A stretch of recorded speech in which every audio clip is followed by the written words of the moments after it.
Swayam Prabha. Digital India. Educated India.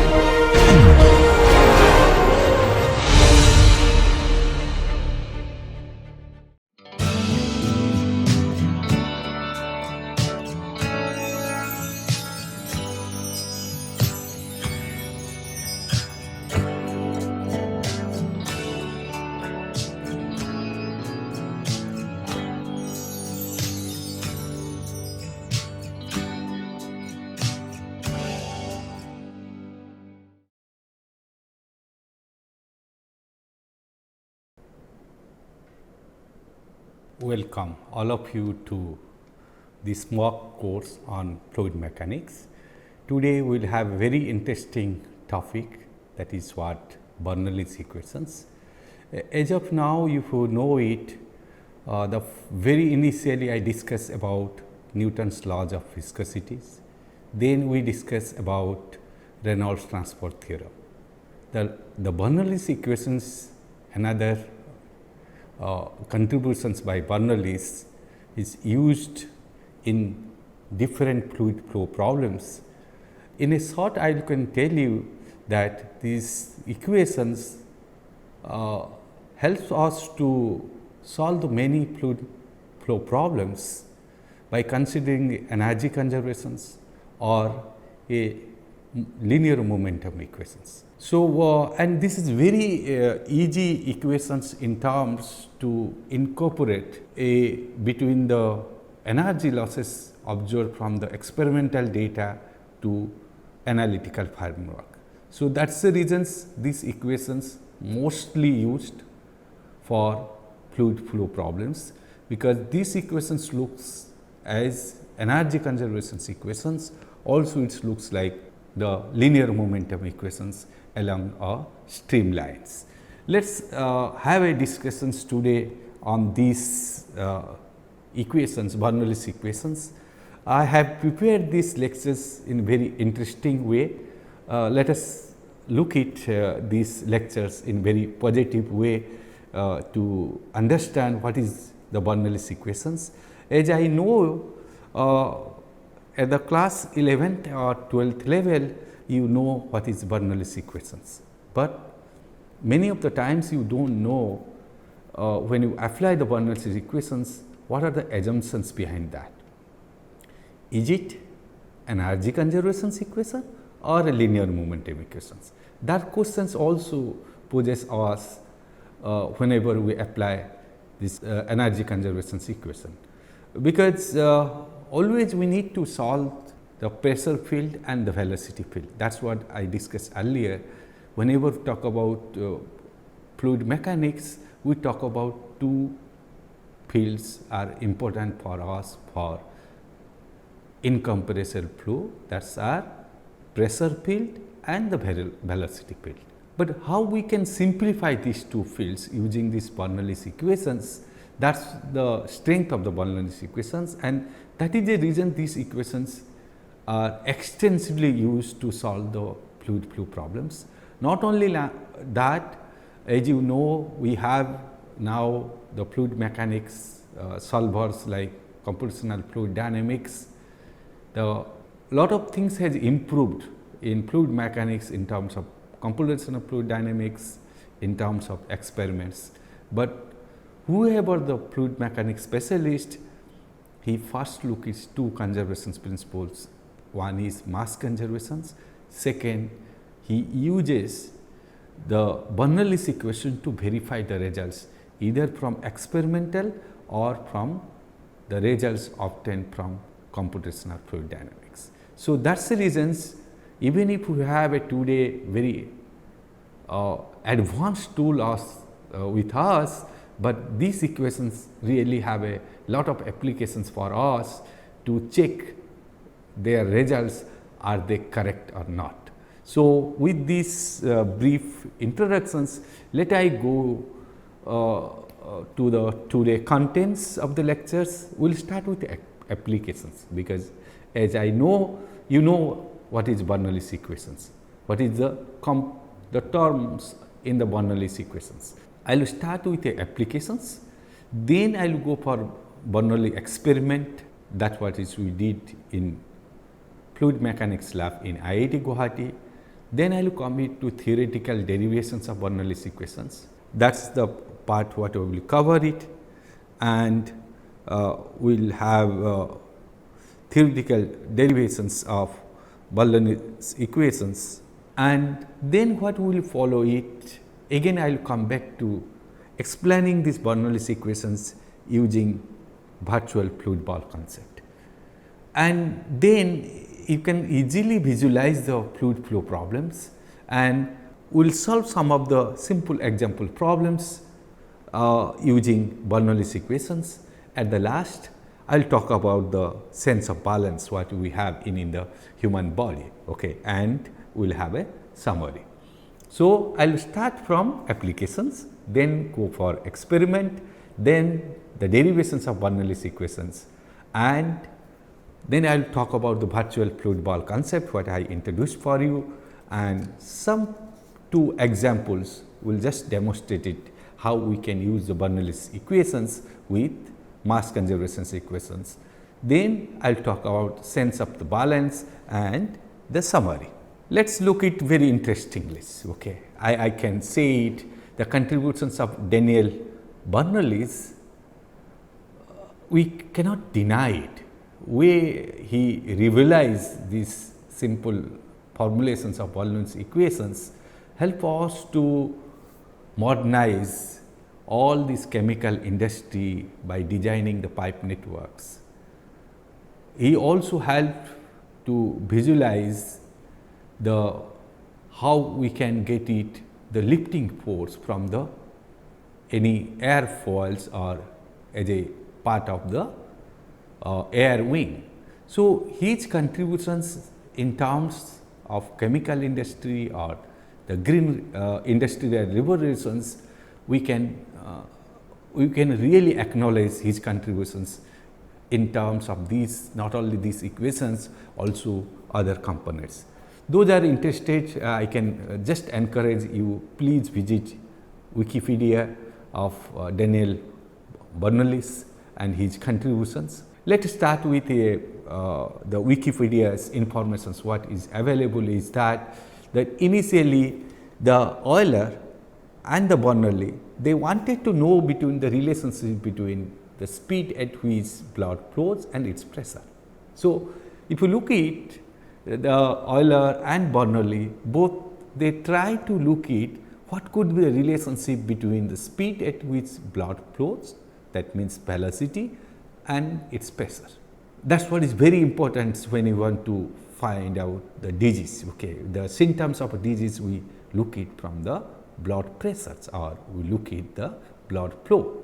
Very simple way you know it very beginning of your 12th class that the equations has a 3 components. Total energy has a 3 components. One is the flow energy component, another is the kinetic energy component, and if you consider that your blood vessels are in a horizontal, the near horizontal conditions, then we have 8 sections. If you have the flow energy per weight by kinetic energy per weight is equal to the flow energy and the kinetic energy per weight. So, that is the reasons if you look at that there is a P1 and V1 square and P2 V2 squares. If rho g's are constants, we can look at there is a relationship between the pressure and the velocity. So, wherever the pressure increases, the velocity has to decrease it, or the velocity increases, the pressure decreases. So, these are very common the flow problems observed long ago, that wherever in a fluid flow problems when a fluid is going on, if there is increase of the pressures, definitely there will be decrease of the velocity to make it the energy conservations along these fluid flow problems. So, if you look at with that concept that the speed at which blood flows and its pressures, they have a inverse relationship. If pressure increases, the velocity decreases. If velocity increases, then the pressure decreases. So, those relationship you can look it from this relationship, which is observed many of the times. Okay. Most often what I can go back to the cyclonic disasters, as you know it what it happens most of the time is blown off the rooftops. Why it happens if you look at these ducts. Okay. Why does it happen this? Whenever you have let us have the wind having a velocity is 100 km per hour, as soon as it comes you will have one streamline will go like this, another flow will enter it and go inside that. So, you have two streamlines of this. Okay. As you can understand it, the velocity of the point which is a P1 B1 and P2 V2, the velocity decreases. Just below of this point, the pressure is increases as compared to the P2. So, net pressure gradient multiplied to the area will give us a lift force, and this lift force works to blown up this rooftop.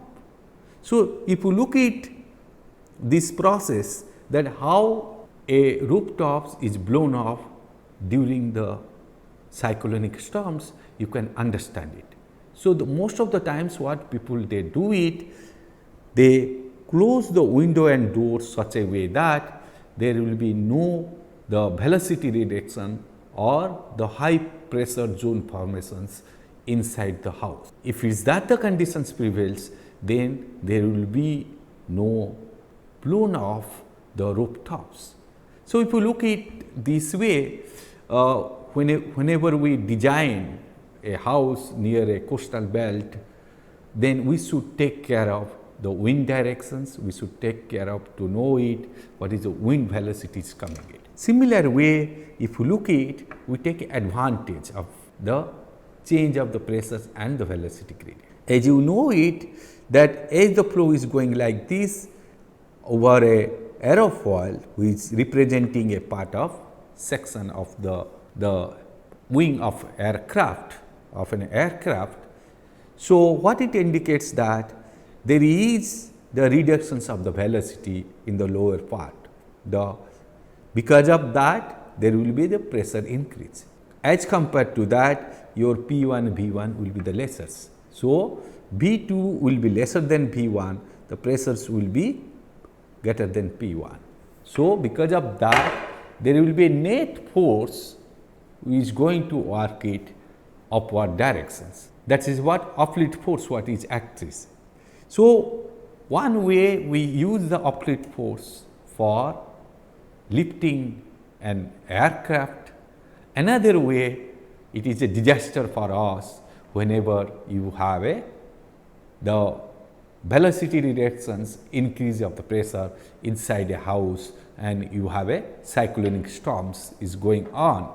So, there will be lift force is acting on this rooftop and that what will be going to blown off these things. So, if you look at the three mechanisms from a broadband to the lifting of roof or lifting a wing of an aircraft, all are linked and we solved with a very simple concept of Bernoulliâ equations. Now, let us look at that I wish to have to compute what could be the air speed.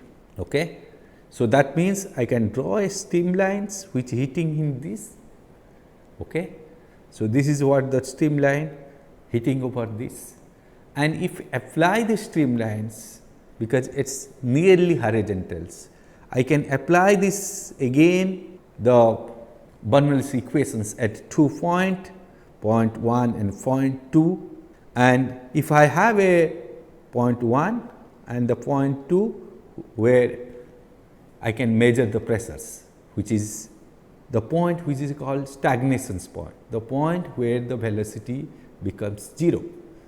When the velocity becomes 0, in that case, that is what the case which is V2 is equal to 0. The velocity is equal to 0. In that case, what we will have, we will find out this gauge pressure difference P2 minus P atmospheres will be the rho v squares, or P gauge will be rho v square by 2. So, if this is a simple relationship, if you measure the gauge pressures, you can compute the velocity or the air speed. So, this simple concept of having a pressure sensor on the air wing to compute air speed still also used in modern aircraft. So, if you look at the applications or Bernoulli's equations, it is really a good equations we can utilize it properly, that then we can derive how the pressure and velocity variations. And so, once you know the pressure and velocity variations, integrating over the area or along the streamlines, we can find out what could be the lift force, drag force, all the component we can compute it. But it has lot of assumptions. So, let us start looking it for a experimentals. This is what the verifications of Bernoulli's equations in fluid mechanics lab in IIT Guwahati. If you look at these ones, it has a 2 tubes to maintaining the constant head in supply tanks. There is 2 tanks are there which is maintaining the supply heads, and here you have a venturi meters. You can very clearly look at the cross sections area is decreasing it. After certain times, again the cross section area is increasing. So, there is a decreasing of the cross section area, then increasing. So, you have a converging zone, then it follow divergent zones. So, if you conduct a series of piezometers which measure the pressures or the velocity head, if you have a series of if you look at that, these venturimeters have a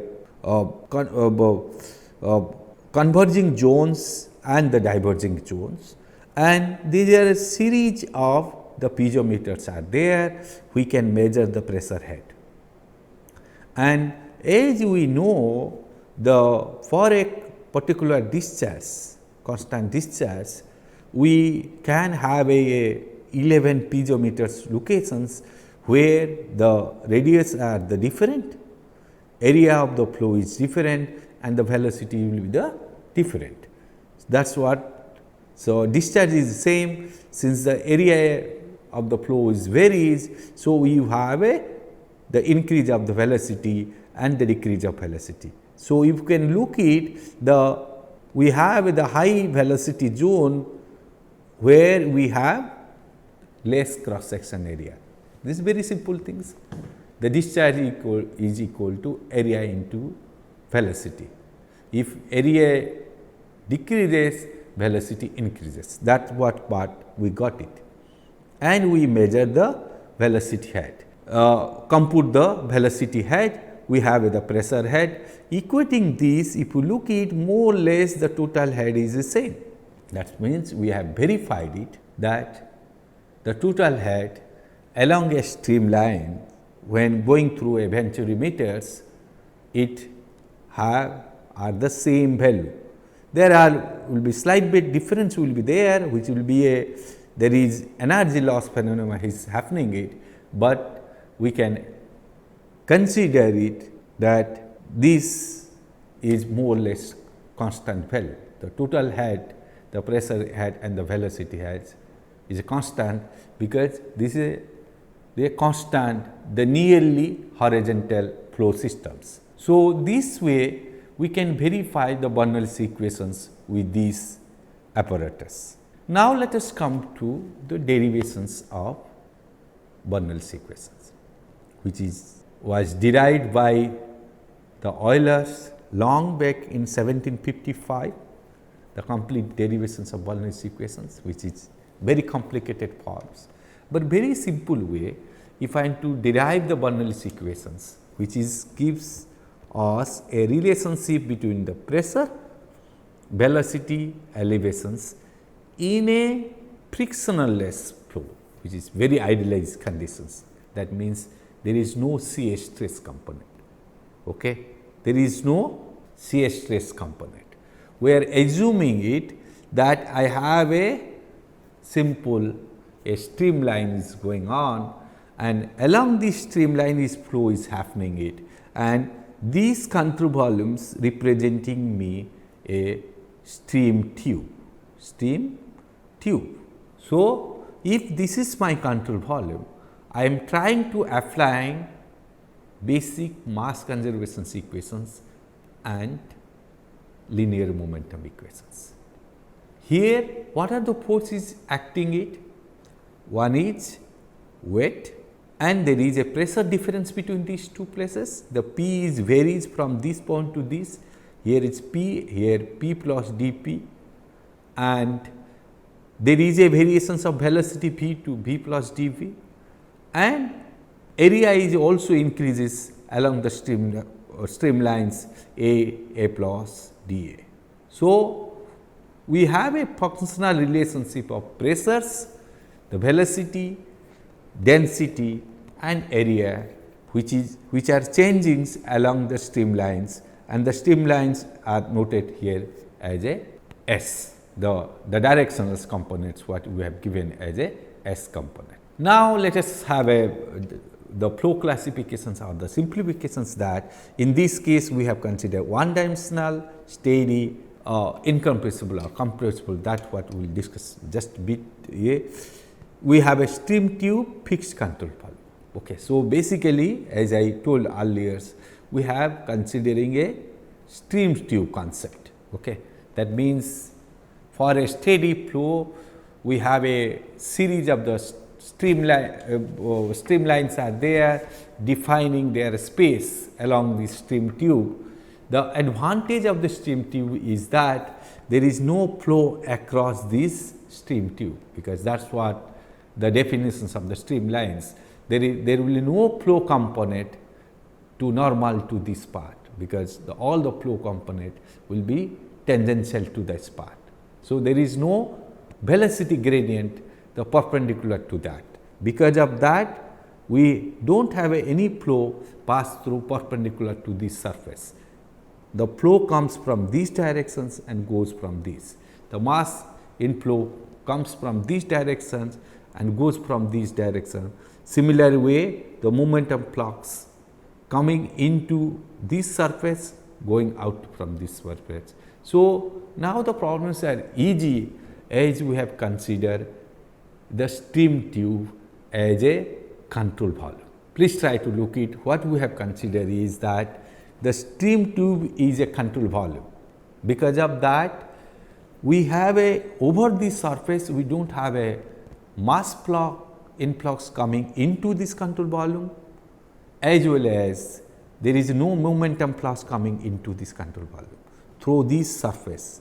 Only it is coming from inflow and the outflow surface. The problems becomes now bit easier as compared to taking a arbitrary control volumes. So, the control volume what you have considered it, we remember is a stream tube. So, the pressure, velocity and density all they are varying with respect to S. S is the directions along the streamline and the T is the time component, and is the we can consider the velocity and the pressures at inflow and the outflow levels are more or less uniform. We are not considering the velocity variations at the cross section levels. Along the streamline it varies it, but it is uniform when you consider equating the pressure. Now, if you look at, since there is no frictions are there, okay, so we can easily consider is that shear stress is equal to 0. Okay. The shear stress is equal to 0. So, there is no shear force component is coming over the surface. So, again we have a quite simplifications that, but if you look at, if I narrow down the reduce the size of the stream tube smaller and smaller. At a particular level, so I can see that is equivalent to a streamlines. Now, let us look at the pressure distortions. This is how the pressure variations are there. See, this pressure is here. So, difference pressure if I look at, or the pressure difference between inflow and outflow, here this pressure is dphi, but on the periphery of these control volumes where we have no momentum flux, no mass flux, the shear stress acting over the surface is 0, but there will be a pressure which we can consider a linearly increasing it from 0 from here to dphi, because we want to look at the pressure difference diagrams to find out what is the pressure force acting on this control volume. Now, let us have the basic definitions. As I say that S stands for the streamline directions, AS stands for controllable variable area, that is what is from A here, A plus dA is here, and ds is along the streamlines, and theta can consider is a rotations of with respect to the horizontal line. So, we can find out dj will be the ds sin theta. Now, let us have a basic concept here, we are applying it, that along streamlines, okay, in frictional less flow. Again, I want to repeat to you, whenever we talk about the Bernoulliâ equations, it has two assumptions with us, that along the streamlines and it is a frictional less flow. Okay. So, conservations of mass if I apply it through Reynolds transport theorems. Okay. In this case, we have mass influx in and out is equal to change of the mass within this control volumes, that should be equal to 0, and that what as the density varies with the time, we can write in this form of this integral part. This integral part we can write in this forms. Okay. Here we consider density varies with respect to t, it does not have a functions of with space variabilities much. So, then we have this component, and the rate of the change of the mass within the in a element of the control volumes, the mass flux will be rho times of A and B, or rho times of Q. That is what we have applied it here, and since we consider A and V is equal to the A into dx, that is what is the volume part, and we have the rho, this component will come it. These are very simple things, you just look at how to get it this part. Now, I am applying the linear momentum equations in streamline directions or streamwise directions. So, sum of the force should be equal to the rate of change of the momentum in the control volume, influx and the outflux, the momentum flux, the net what we will get in this part, and these integrals we can simplify it into this form. Here is the dV, V cross is the volume, the elemental volumes will be A into ds, and we have a rho v, both product is also velocities varies it in a space and the time, the densities. So, rho v. Then we have to find out the force due to the gravity, that is what easily we can find out of dw sin theta, and this is the unit weight A into the sin theta, that is what will give us the component of the gravity force is acting along the x directions. The gravity force component, weight component, the control part along the x directions, we are equating along the streamline directions. Similar way, if I can equate the pressures in the slanted side of steam tube component, then we will also get it the net force with some approximations of neglecting smaller order terms, we will get it a d phi. So, please look at the negative sign. Negative signs are just looking the opposite of the directions what we have considered it. So, if I equate the force, the pressure force and gravity force component in linear momentum equations, we will get in this form. Okay. Again, we will be just equating of these two parts, and if I just rearrange this part and look at, there are the terms are in mass conservation equations. If I put it that part, I will get its Bernoulli's equations in this form, which is for unsteady frictionless flow along a streamline. So, this is the equations. Along the streamlines, we will have the equations which will have the pressure component will be there, the velocity component will be there, and the gravity force component will be there, and momentum flux component will be there. So, this component now will be simplified for steady flow. What we will do it, that we can integrate these things in a 2 points. If I have a 2 points 1 and 2 locations, we can integrate over that. That is what we have done it here. So, if I have a 2 points and we are looking the integrations of these 2 points, if you look at the integrations of these 2 points, will come this, and this will be the integral of this part and this part.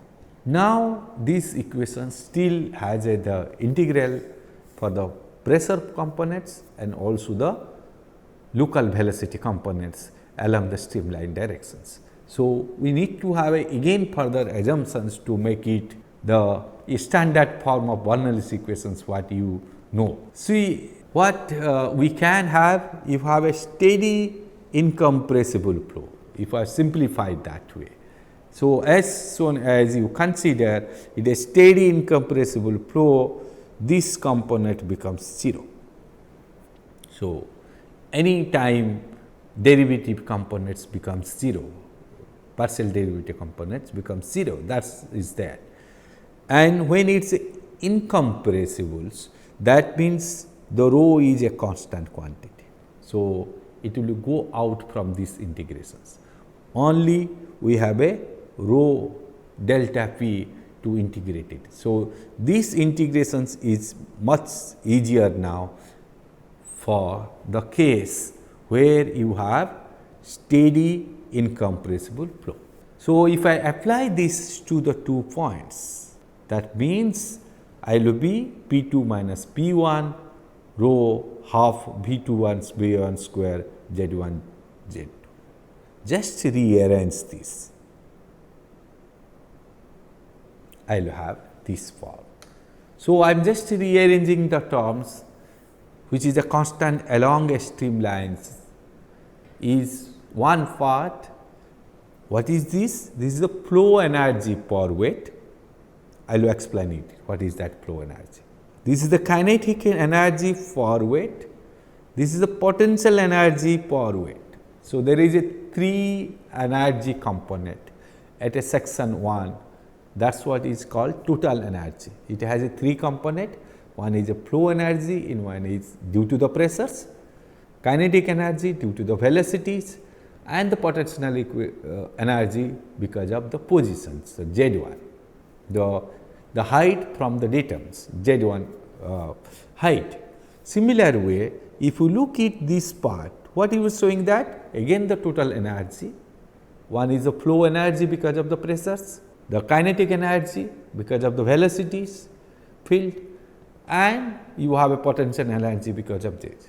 So, whenever you have a stream tube or the streamlines, any point you consider 1, 2, 3, 4, if it is a frictional loss, there is no energy losses in these 1, 2, 3, 4 points, we will have a total energy becomes constant, and this total energy has 3 components: the flow energy because of the pressures, the kinetic energy because of the velocities, like you have any solid mechanics, when you have in a motion you have a kinetic energy, it is the same things, but per weight, potential energy per weight. So, the sum of these energies, total energy per weight is remains same from 1 to 2, 2 to 3, 2 to 3 to 4, unless otherwise there is a energy losses between two locations of a streamline. So, that means this is a very simplified equations for the fluid flow. Fluid flow may be the turbulent, may be the laminars, but if we can identify the streamlines, along a streamlines, if there is no energy is taking out or given to the systems, then energy becomes conserved, the total energy becomes conserved. That means, in fluid flow problems we have 3 energy components: flow energy, that because of the pressures, kinetic energy and the potential energy. The flow energy is a totally different as compared to the solid mechanics, because in solid mechanics we talk about kinetic energy and the potential energy, not the flow energy. But in case of the fluid flow or heat transfer, we talk about flow energy. I will discuss more about the flow energy when we talk about virtual fluid ball concept. Remember it, we introduced the virtual fluid ball concept. Now, I will talk that virtual fluid ball concept. Why I am not talking the balls, I am talking of virtual fluid balls, because when I am talking of the ball at these locations which are moving along the streamlines, that be at the P2, here the balls are moving, it has potential energy, it has the kinetic energy, there is no doubt over that. But since it is a virtual fluid balls, that means here when you talk about any cross sections, there are a large number of balls are there, and as they are moving it, there are pressure field is generated over that. As the pressure field is working over that, what is the amount of energy is done because of this pressure field? That is what is called flow energy. So, that component is there. That is the reasons we call virtual fluid balls. It is not the balls, it is the balls movement as a theoretically we are looking at, which has the flow energy because of the pressure field variations, because of the number of the fluid balls are there, they are exerting a pressure on this particular ball. As this pressure is acting it, what is the work? Force into the distance.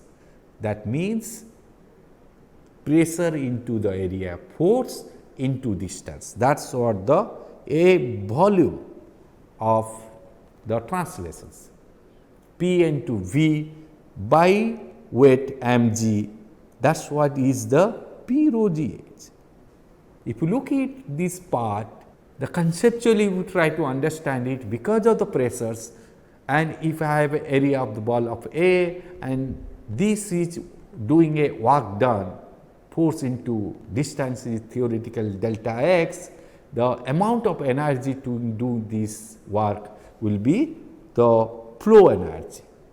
That is what is P rho g h. The kinetic energy per weight, that half mv square by mg, that will become it, unit will be the meters, again you look it. Similar way the potential energy by this. So, if you look it, instead of understanding or deriving along the stream lines, the same concept we can visualize it. If a virtual fluid balls is moving from one locations to two locations, since it is a virtual fluid balls, again I am to talk about this, where we consider it is not a one fluid flow movements, we consider there are n number of fluid balls are there, they are having a pressure exerting by one by others.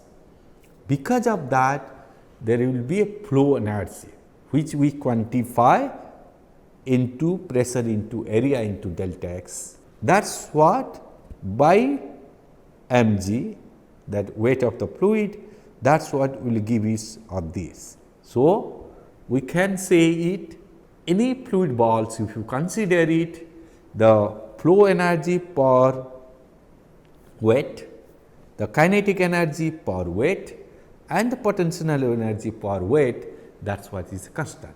So, this is the difference between simple balls and the virtual fluid balls. So, what I am telling is that when you ever apply the Bernoulli's equations, you should draw the streamlines. We should visualize that how the fluid moves. If I consider a balls are moving it, a virtual fluid balls are moving it. If I draw the streamlines, I can apply the Bernoulli's equations. I should know the pressure variability, the pressure at the 2 points or the pressure and velocity.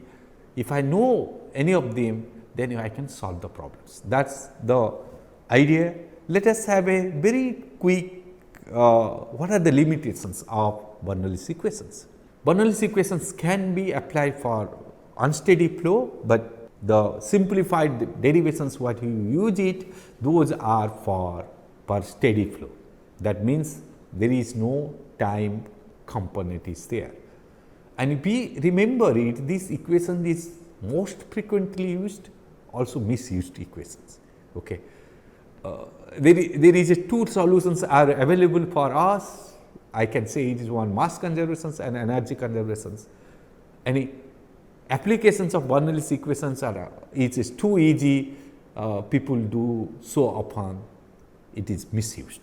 Another is that the incompressible flow, we discussed lot of times, it is just we have to, most of the fluid flow problems in civil engineering and mechanical engineering is other place where flow Mach number is less than 0.3, we can consider is a incompressible flow because the density variations will be less than the 5%, which is we can neglect it. The most important assumption is that the frictionless flow.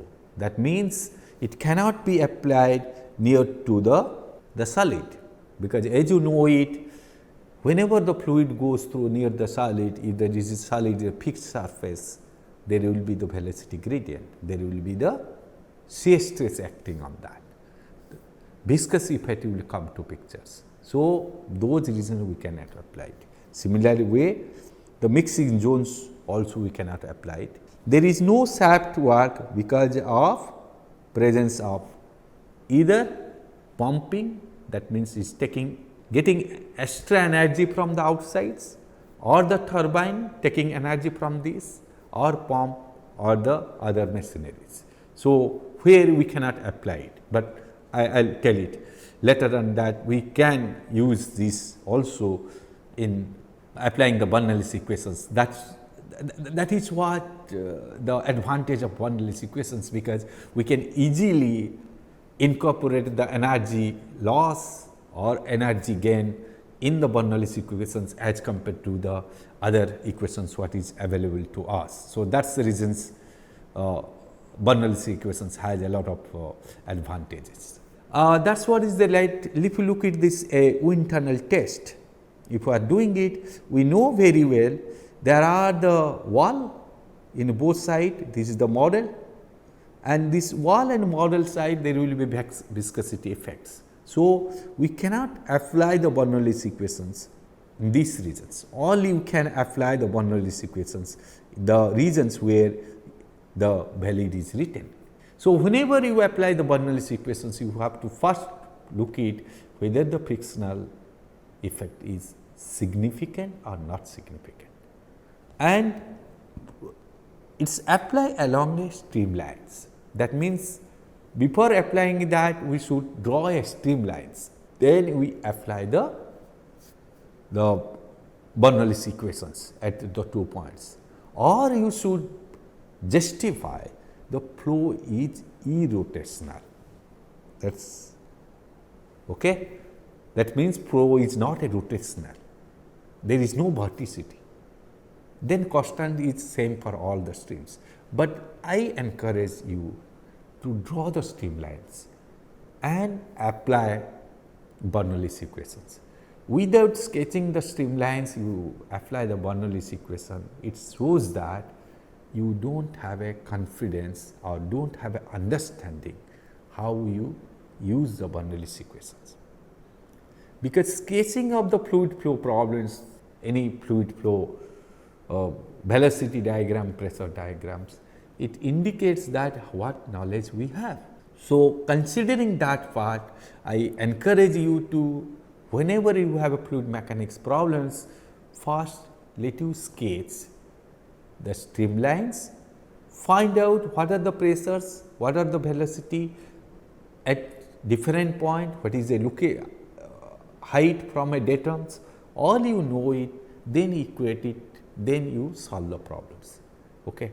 Without drawing the streamlines, if you are solving the problems, either you do not want to understand how the flow process happens, or you just want to mechanically apply Bernoulli's equations. That I feel we should not do it when you want to have these things. So, these are all assumptions, and we should have a careful whenever we apply the Bernoulli's equations.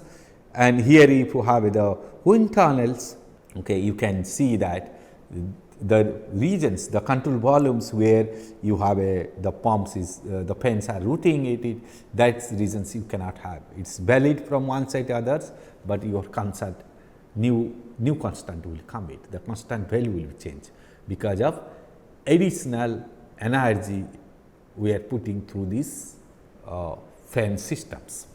Let us solve the first problems. Find a relationship between nozzle discharge velocity, tank free surface height, assume the steady frictional sludge flow. Okay. These assumptions are really simplified our problems. Okay. It does not happen. Okay. There is anywhere whatever the flow happens, there is a frictional effect. But sometimes that frictional effect may not have that significant error, which may not generate that much of error in the velocity. But anyway, for the academic point of view, we consider as a frictional less. That means the friction's effects are very, very less, we can neglect it. Here when you have these problems, if you look at, you have a tank, you have a open jet, and there is a height h from this. Now, I will apply the concept of virtual balls. Okay. Like I have a one ball is here, it will move like this and come out like that.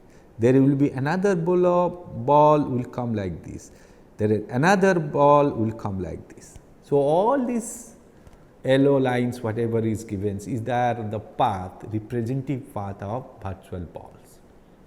So, ball starts from here, goes out as a free jet here. Now, if you look at what is the advantage for me, that at this point where is the free surface, the ball is at the rest conditions, the velocity is 0, the pressure is atmospheric pressure, and when you have a water jet, you have a some velocity V2, that is what you want to relationship that, and you have the pressure become for a open jet, it will be the atmospheric pressure. So, you know the pressure, velocity and their locations from a data. So, you apply basic equations is the Bernoulli's equations. So, you just visualize that I have virtual fluid balls and these are ruling it. Okay. And they will follow like this and go out from this. So, at first position they are at the free surface and they will move it and they will go as open jet. If that is the conditions, so we can find out to apply this the Bernoulli's equations along the streamlines, which is visualizations of the streamlines as the path of virtual fluid balls. The path of virtual fluid balls. Then I apply at 2.1 and 2 of Bernoulli's equations. If I do it, I will get a relationship between the velocity and the height. Now, is very basic concept that you can apply the Bernoulli's equations between these two along the streamlines. Here we are considering the average velocity distributions, and at both the sides we have the atmospheric pressures. And if this is the case, what we get it, the velocity difference between these two will be 2gh. Okay. And they are considering of area, but let us not have a require for continuity equations, but as we know its value V1 is 0. So, we can have a V square will be these 2gh square root. This is a very simple things, as you know it. Whenever you have a ball height of h, it falls from a height of h, the velocity at the ground will be the same equations what we have. How do you have that? But in this case, it is not a ball, these are virtual fluid balls. That means fluids are moving it, because in both the points we have the pressure is equal to atmospheric pressure. The flow energy at the point A and point B are the same.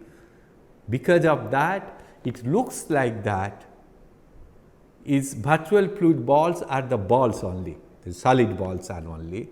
So, which is just representing us the velocity, which is the velocity of free fall of a ball from a height h, which will be the V2 will be rho g h square things. But in this case, we have neglected the friction part.